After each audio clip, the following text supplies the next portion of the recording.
ready.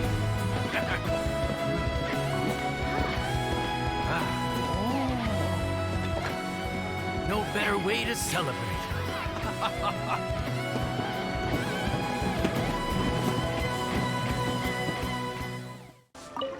Oh, you're here. I do apologize. Another matter was occupying my mind just now.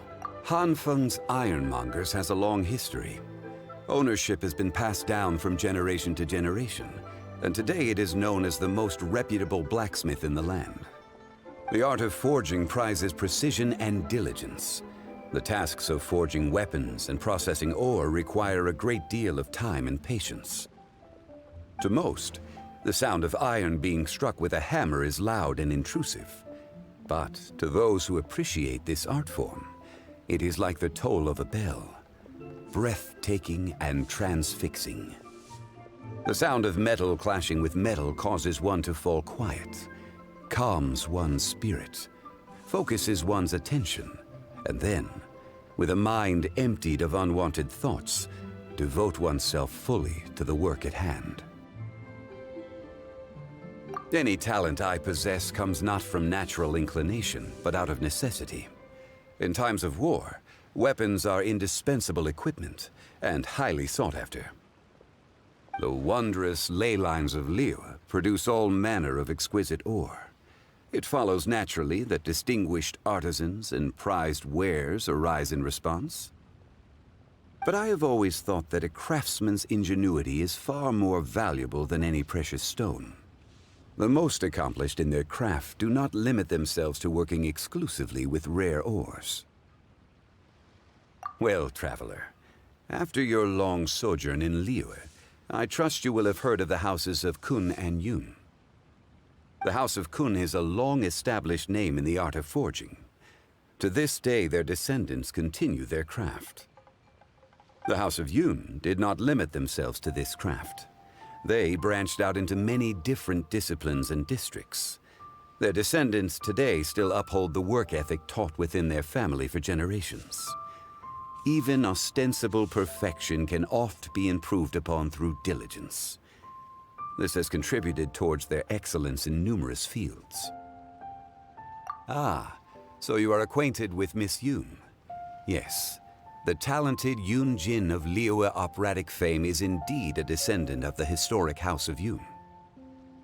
Her ancestors changed professions long ago. It was her father's generation that dedicated themselves to the performing arts. In this day and age, the Yun family's history has been forgotten, and nobody knows of the connection they once had to the art of forging. The evolution of families over the ages has been a profound force in shaping Liyue's history. While you're here, if you have the time, you may find learning about the human history of Liyue to be illuminating. Much that you might want to know can be found in books. Even books change over the generations, causing discrepancies between their contents and the historical facts. But books can function as a mirror for humanity. Reading is the noblest of pastimes. There is always some benefit to be derived.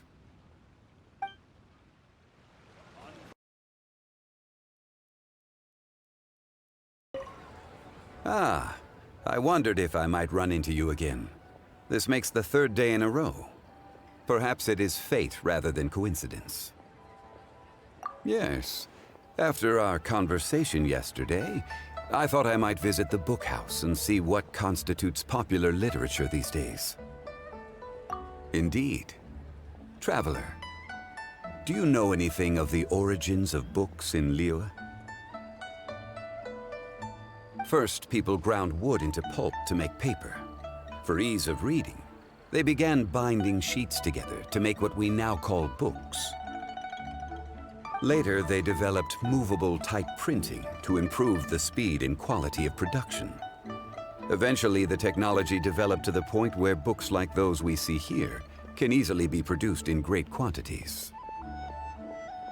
There has been a proliferation of literary genres and works since that time. Traveler, is there any book from Liyue that has made a particularly strong impression on you? Oh, So you've read it too. The author does not lack for ideas. Sometimes they move in strange directions, and even I cannot claim to fully understand their meaning. But it makes for fresh and interesting reading material, a lot like reading somebody else's biography. Gods and adepti are far removed from the mortal experience. That they are difficult to portray in writing is no surprise. It is true that the Geo-Archon Morax would journey in the mortal realm from time to time. But there was not quite so much ostentatious shape-shifting as the books would have you believe. When the goal is to wander the streets undetected, donning an overly elaborate disguise is somewhat self-defeating. Such discrepancies illustrate the difference between history as it happened and folk accounts based on hearsay. The value of reading accounts penned by others is in the chance to view the world through their eyes. It is very often an unfamiliar sight, though never an uninteresting one. Ah, yes. A memorable work indeed. I have heard that this is an unpopular book, due to its often impenetrable prose, and yet the Yakshas described in it are real historical figures. They were loyal servants of Liyue. They lived through a bitter war and sacrificed much. All of Liyue, from harbor to chasm, is indebted to the Yakshas for their protection over the years. I believe you have seen one of these Yakshas in the flesh. Yes. These days he often appears at Dihua Marsh. He is given to solitude, but I suspect that he would not turn away a reliable companion such as yourself. Should you happen to see him, please, pass on my season's greetings.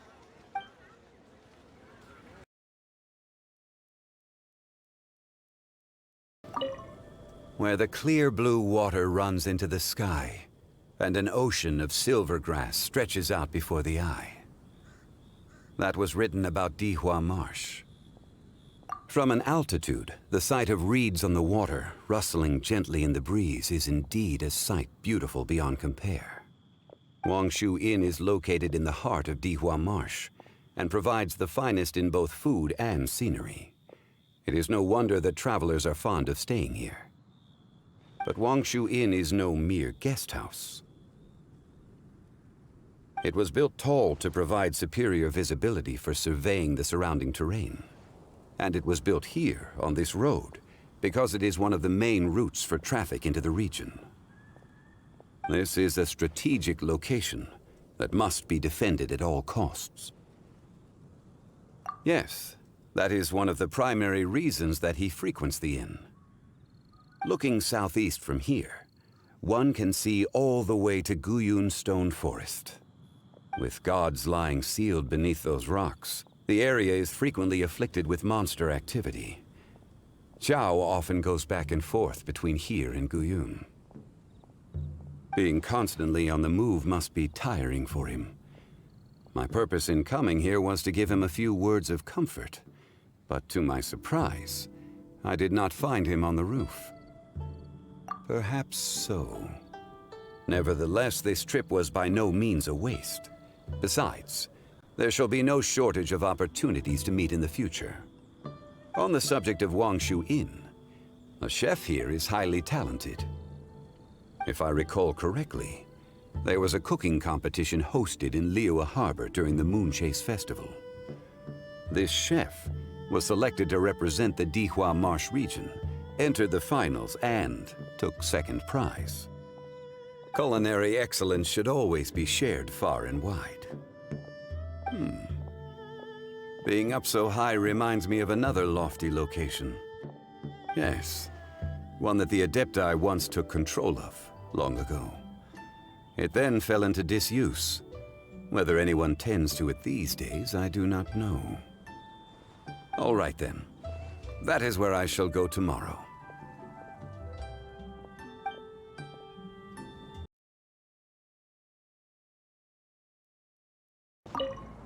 Here above the clouds, where the moon sets and the sun rises before your eyes, one's sense of time becomes indistinct. Indeed, You have encountered her several times, correct? You possess a wealth of knowledge and experience, and you have goodness in your heart. Naturally, you are able to have friendly interactions with her. Cloud Retainer is an expert in the mechanical arts and an avid inventor. Generous and kind, honest and forthright. I treasure her as both a friend and teacher, the likes of whom are hard to come by. An old friend once said to me that if you ever have a question on the most trivial of affairs, 2 hours conversing with Cloud Retainer will leave you better informed than 3 days and nights talking to every soul in the harbor. Traveler, would you say you agree? Yes, Cloud Retainer does not waste words, but this is no bad thing. She may say that she prefers to keep her distance from the mortal realm, but in fact, she cares deeply for humanity.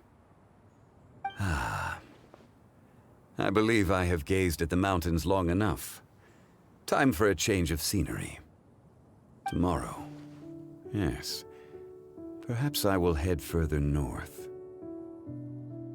Qingce village is one of the more populated places outside of the harbor.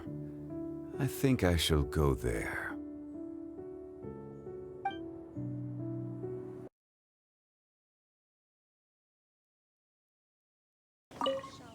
Compared to the constant hubbub of Liyue Harbor, it is far more serene here.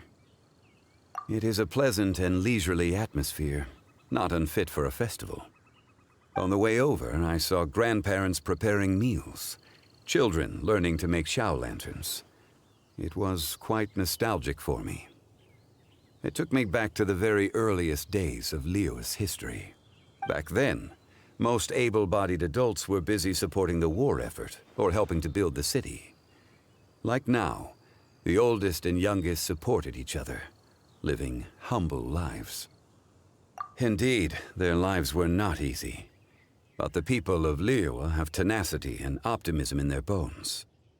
They will never stop striving for progress, no matter how much destitution they face. In ancient times, Qingce village was once ravaged by the Che. It is now several thousand years since it was put to rest. Over the millennia, people built dwellings and worked the fertile land, creating the spectacular view we now see today. That after it died, its body became the rocky mountains and flowing waters of Qingce. I too have heard this story. The idea is captivating, though I'm afraid it is pure fantasy. Lofty mountains have stood, and spring water has flowed here since time immemorial. That people now inhabit this place is solely because they have toiled to make it so. Qingce's verdant hills and stunning waters, paired with the tranquil atmosphere here, make it a place of extraordinary beauty. A rare blessing indeed. Oh, one of the villagers generously gifted me with some fresh bamboo shoots. They will add some seasonal flavor to a meal on my return to Liyue Harbor. Seasonal bamboo shoots are yet another rare blessing offered by Qingce village.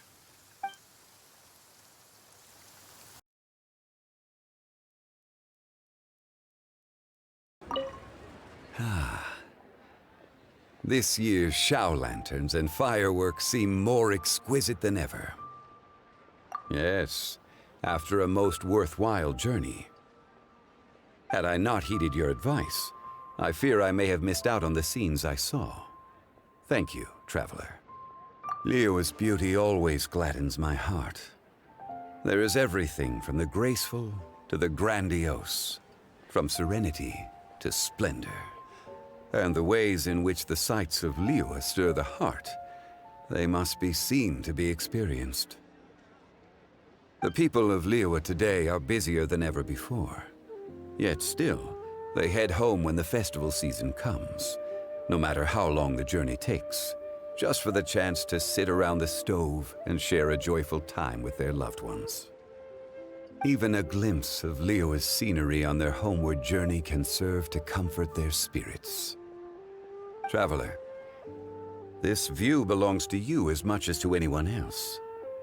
Though your journey ahead may be long and much awaits for you to accomplish, I hope that each time you return to Liyue, sights such as these will put your mind at ease.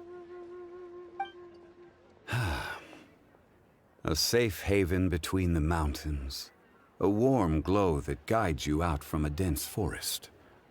Like the stars in the sky, may the lights of this city always shine for you, traveler, even from beyond the clouds.